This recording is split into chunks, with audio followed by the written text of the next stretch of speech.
ನಮಸ್ಕಾರ ಸ್ನೇಹಿತರೆ, ನಾನಿವತ್ತು ನಿಮಗೆ ಅತ್ಯಂತ ರುಚಿಕರವಾದ ಬಾಂಗ್ಡಾ ಮೀನು ಸಾರು ಹೇಗೆ ಮಾಡೋದು ಅಂತ ತಿಳಿಸ್ಕೊಡ್ತೀನಿ. ನಮ್ಮ ಇದುವರೆಗೂ ವಿಡಿಯೋದಲ್ಲಿ ನಾವು ಯಾವತ್ತೂ ಫಿಶ್ ಕರಿ ಮಾಡಿರಲಿಲ್ಲ ಅಲ್ಲ, ಇವತ್ತು ನಿಮಗೆ ತಿಳಿಸ್ಕೊಡ್ತಾ ಇದ್ದೀನಿ.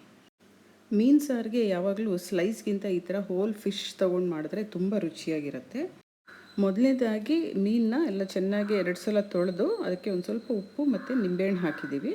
ಇವಾಗ ಅದು ಸ್ವಲ್ಪ ಅರಿಶಿನ ಸೇರಿಸಿ ಸ್ವಲ್ಪ ಮ್ಯಾರಿನೇಟ್ ಮಾಡೋಣ. ಎಲ್ಲ ಚೆನ್ನಾಗಿ ಕೋಟ್ ಹಾಗಾಗಿ ಥರ ಅರಿಶಿನ ಹಾಕೋಣ. ಮೀನು ಸಾರಿದ್ದು ತುಂಬ ಸುಲಭ ಸ್ನೇಹಿತರೆ ಮಾಡೋಕ್ಕೆ. ಅದು ಜಾಸ್ತಿ ಹೊತ್ತು ತಗೊಳ್ಳೋದು ಇಲ್ಲ ಬೇಯೋಕ್ಕೆ. ಮಟನ್ ಚಿಕನ್ ಕಂಪೇರ್ ಮಾಡಿದ್ರೆ ಮೀನು ಸಾರಂತೂ ತುಂಬ ಸುಲಭವಾಗಿ ಮಾಡಿಬಿಡ್ಬೋದು, ಹಾಗೂ ಅಷ್ಟೇ ರುಚಿಯಾಗಿರುತ್ತೆ. ಅರ್ಧ ಗಂಟೆ ಇವಾಗ ಇದನ್ನು ಮ್ಯಾರಿನೇಟ್ ಮಾಡಿಡೋಣ. ಅಷ್ಟರಲ್ಲಿ ಇವಾಗ ಮಸಾಲೆ ತಯಾರು ಮಾಡ್ಕೊಳ್ಳೋಣ. ಮೊದಲನೇದಾಗಿ 1 ಟೀ ಸ್ಪೂನಷ್ಟು ಧನಿಯಾ ತಗೊಳ್ಳಿ. ಎಲ್ಲ ಪದಾರ್ಥಗಳನ್ನ ಲೈಟಾಗಿ ಈ ಥರ ಡ್ರೈ ರೋಸ್ಟ್ ಮಾಡ್ಕೊಬೇಕು. ಮೀನು ಕಮ್ಮಿ ಇರೋದ್ರಿಂದ ಎಲ್ಲ ಮಸಾಲ ಪದಾರ್ಥಗಳು ಕೂಡ ನಾವು ಸ್ವಲ್ಪ ಕಡಿಮೆ ಪ್ರಮಾಣದಲ್ಲೇ ಉಪಯೋಗಿಸ್ತಾ ಇದ್ದೀವಿ.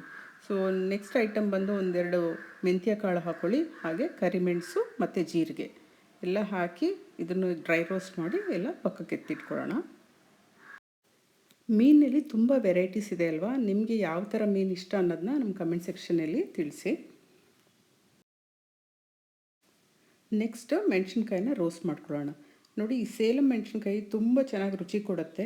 ಇದು ತೊಟ್ಟು ಸಹಿತ ನೆನೆನೇ ಹಾಕಿ ಸ್ವಲ್ಪ ರೋಸ್ಟ್ ಮಾಡ್ಕೊಳ್ಳೋಣ. ಯಾಕಂದರೆ ಅದು ತೊಟ್ಟೆಲ್ಲ ತೆಗೆದುಬಿಟ್ರೆ ಅದರಲ್ಲಿರೋ ಬೀಜಗಳು ತುಂಬ ಎಲ್ಲ ರೋಸ್ಟ್ ಆಗಿ ಸ್ವಲ್ಪ ಕಪ್ಪಾಗಿಬಿಡತ್ತೆ.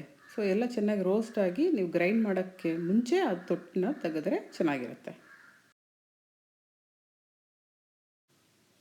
ಒಂದು 10-15 ಈ ಥರ ಬೆಳ್ಳುಳ್ಳಿ ಹೆಸರನ್ನು ಲೈಟಾಗಿ ರೋಸ್ಟ್ ಮಾಡ್ಕೊಳ್ಳೋಣ.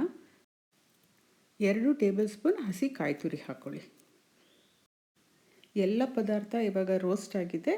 ನೆಕ್ಸ್ಟು ಇವಾಗ ಗ್ರೈಂಡ್ ಮಾಡೋಣ. ಗ್ರೈಂಡ್ ಮಾಡೋಕ್ಕೆ ಮುಂಚೆ ಆವಾಗ ಹೇಳ್ದಂಗೆ ಇವಾಗ ಮೆಣಸಿನ್ಕಾಯಲ್ಲಿರೋ ಈ ತೊಟ್ಟೆಲ್ಲ ತೆಗೆದುಬಿಟ್ಟು ನುಣ್ಣಗೆ ರುಬ್ಬಬೇಕು. ಇದು ಹೆಂಗಿರುತ್ತೆ ಅಂದರೆ ಗಂಧ ಇರುತ್ತಲ್ಲ, ಅಷ್ಟು ನೈಸಾಗಿ ಇದನ್ನು ಪೇಸ್ಟ್ ಮಾಡ್ಕೊಬೇಕಾಗತ್ತೆ.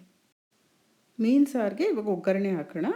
ಇದರಲ್ಲಿ ಕೊಬ್ಬರಿ ಎಣ್ಣೆನೇ ತಗೊಳ್ಳಿ, ತುಂಬ ರುಚಿಯಾಗಿರುತ್ತೆ ಮೀನು ಸಾರಿಗೆ. ಸ್ವಲ್ಪ ಸಾಸಿವೆ ಹಾಕ್ಕೊಳ್ಳೋಣ. ಸಾಸಿವೆ ಸಿಡಿದ ನಂತರ 1-2 ಹಸಿಮೆಣಸಿನ್ಕಾಯಿ, ಹಾಗೆ ಸಣ್ಣದಾಗಿ ಹೆಚ್ಚಿರೋ ಅಂಥ ಈರುಳ್ಳಿ ಹಾಕ್ಕೊಳ್ಳೋಣ.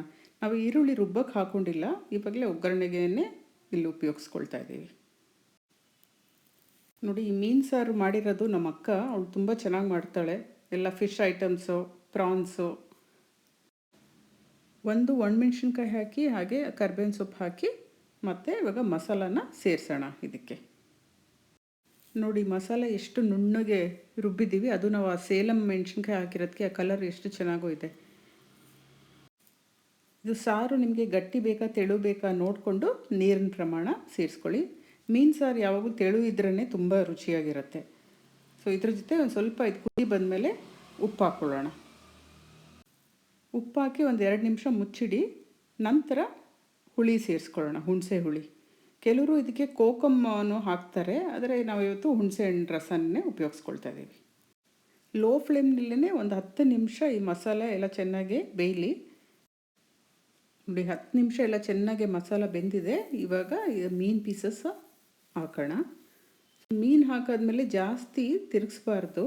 ಹೀಗೆ ಅದ್ರ ಮೇಲೆ ಒಂದು ಸ್ವಲ್ಪ ಈ ಮಸಾಲ ನೀರೆಲ್ಲ ಹಾಕ್ಬಿಡಿ. ನಾನು ಮೊದಲೇ ಹೇಳ್ದಂಗೆ ಮೀನನ್ನ ಏನು ಜಾಸ್ತಿ ಹೊತ್ತು ಬೇಯಿಸೋದು ಬೇಕಾಗಿಲ್ಲ. ಯಾವುದೇ ಸೀ ಫುಡ್ ತೊಗೊಳ್ಳಿ, ಅದು ತುಂಬ ಕಡಿಮೆ ಸಮಯದಲ್ಲೇ ಚೆನ್ನಾಗಿ ಕುಕ್ ಆಗುತ್ತೆ. ನಾವು ಜಾಸ್ತಿ ಹೊತ್ತು ಬೇಯಿಸಿದ್ರೆ ಅದು ಒಳ್ಳೆ ನಾರು ಥರ ಆಗಿಬಿಡತ್ತೆ. ಅದೇ ಕೊನೆಯದಾಗಿ ಸ್ವಲ್ಪ ಶುಂಠಿನ ಉದ್ದುದ್ದು ಕಟ್ ಮಾಡಿ ಮತ್ತು ಕರಿಬೇವಿನ ಸೊಪ್ಪು ಹಾಕಿ ಫ್ಲೇವರ್ ತುಂಬ ಚೆನ್ನಾಗಿರುತ್ತೆ.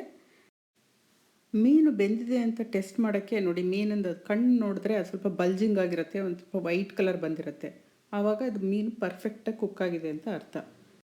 ಹಾಗೆ ಸ್ನೇಹಿತರೆ, ನಾವು ಮೀನು ಸಾರು ಮಾಡಿದ ದಿನವೇ ತಿನ್ನೋದಕ್ಕಿಂತ ಒಂದಿನ ನಂತರ ತಿಂದರೆ ಅದರ ರುಚಿ ಇನ್ನೂ ಸೂಪರಾಗಿ ಅದ್ಭುತವಾಗಿರುತ್ತೆ. ಸೊ ನೋಡಿದ್ರೆ ಎಷ್ಟು ಚೆನ್ನಾಗಿ ಬಂದಿದೆ ಮೀನು ಸಾರು. ನೀವು ಮಾಡ್ಕೊಳ್ಳಿ. ಈ ರೆಸಿಪಿ ಹೇಗೆ ಬಂತು ಅಂತ ನಮ್ಮ ಕಮೆಂಟ್ ಸೆಕ್ಷನ್ನಲ್ಲಿ ತಿಳಿಸಿ.